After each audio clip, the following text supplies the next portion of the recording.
Nomini o'zi g'alati deb homilamni oldiraman. Yig'lagan qizlar, ikkinchi xotin, kundosh, tug'mas, g'alati, o'jar homilador. Kechirasizlar-ku, katta bir serialga qo'yiladigan nommi shu? Shunaqa nomlar. Bu birinchisi. Ikkinchisi, endi mavzularni qarang endi.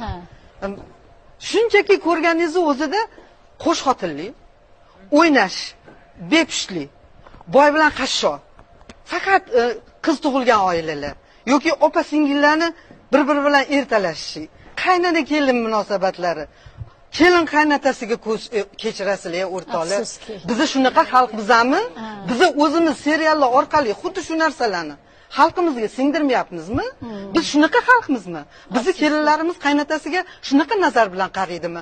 Bizi qaynonalarimiz shunaqa ahmoqmi? Uzr-ku endi. Men buni jaholat deb o'ylayman. Buni ekran orqali odamlarga ataylabdan singdirilayotgan narsa bu bizning millatimizga ham, milliy g'ururimizga ham, oriyatimizga ham to'g'ri kelmaydi, kechirasizlar. Men mutlaqo xiyonat desak bo'ladimi?